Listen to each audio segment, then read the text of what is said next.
My name is Gavin Evans, and this is my review of Talladega Nights, The Ballad of Ricky Bobby. And this review will have spoilers, so there's your warning. But I watched this movie for the first time a few years ago, and I thought it was hilarious and I loved it, so I just rewatched it for the very first time. And okay, look, I still do like it. I think it's a funny enough movie. I think it's enjoyable, but it's not as good as I remember, unfortunately. But oddly enough, the story is the best part. I love how it manages to be a spoof movie and also a legitimately good story of a man's fall from grace and rise from ashes. And I think it's very thematically rich about what an empty lifestyle has against a more meaningful one, and how you need to have people in your life who care about you no matter your status, and how it's also about a philosophy of you must be the best, you must be number one always, is just doomed to fail and it's unrealistic, and how sometimes we learn the wrong lessons from the wrong people, and it's about trying to be a better person and how difficult that can be for everyone. And I think it does all of that very well. Like, when we see how Ricky is at the start of this movie, he's prideful, he treats his friends like crap, he only marries his wife because she's hot and because he's on top of the world, and how he has to be humble.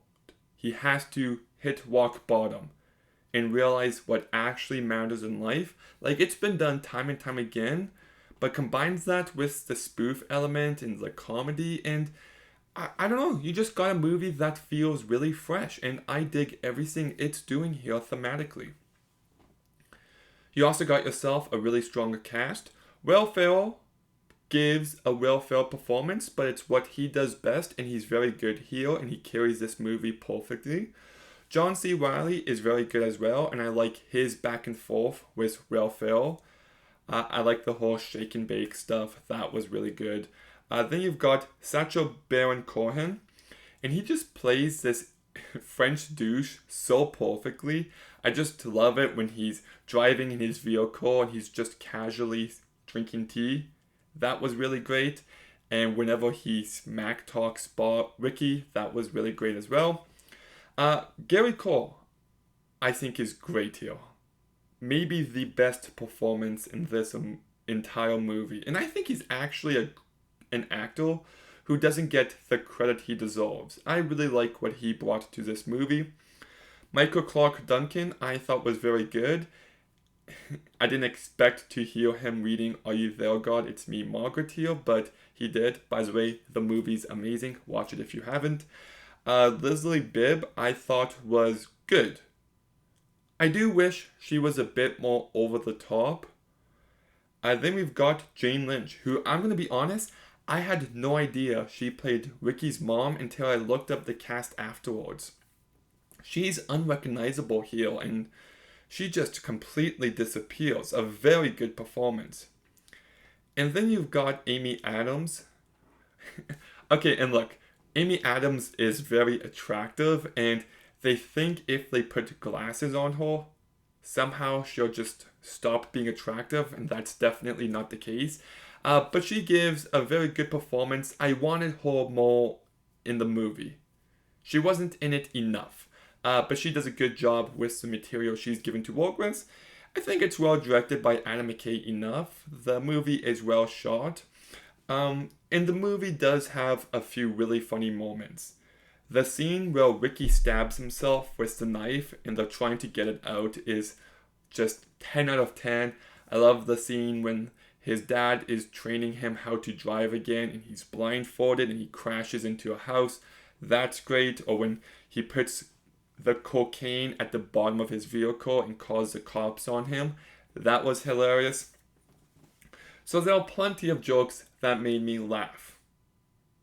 But there's also plenty of jokes that just didn't make me laugh at all. The invisible fire part where Ricky thinks he's on fire just isn't even remotely funny.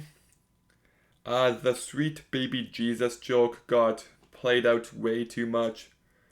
The ending scene with Carly and Susan both just flashing each other, that didn't really work for me. So if I had to make a ratio of how many jokes land and how many don't, I would maybe say 40-60, possibly 50-50. I would have liked a bit more hits, a bit more successes. But I also do got some other issues. Number one is the pacing. This movie's almost 2 hours long, and I feel like they could have trimmed it down a bit, especially in the first act. The movie begins with Ricky being born, and then we see him as a kid, and then, I don't know, I feel like if you're going to do this, don't just fade to black and then play the next scene. Maybe have some sort of narration so it feels like, like a montage of sorts, or so it's one continuous scene instead of a bunch of scenes. It really does affect the pacing. And then we see the one driver can't continue on and Ricky has to take over. And I feel like it would have been better just to start with Ricky being on top of the world and this montage of how good of a driver he is and all that. And then we see how just prideful and arrogant he is. I feel like the first act really does take a bit to get going. I wish Susan had a bigger role, like I said. And I think the friendship between Ricky and John C. Reilly could have ended on a stronger note. Like maybe instead of John C. Reilly catapulting or slingshotting him, it's the other way around. But still, at the same time, what he did was pretty unforgivable. Not saying that makes what Ricky did fine. I don't know. The conclusion with their story didn't really work for me. I would have liked something a bit more. So the movie's not perfect. Some jokes don't land at all. The movie's got pacing issues. But I still laugh enough times. I think it's got a real good story. I think it's thematically rich. The cast all does a good job. So there's plenty to like here regardless. So I'll give Talladega Nights, The Ballad of Ricky Bobby, a 6.5 out of 10. Okay, have you seen Talladega Nights, The Ballad of Ricky Bobby? What did you think? Let me know in the comments down below. Make sure you like, comment, subscribe. Stay tuned for more videos soon. And Gavin, out.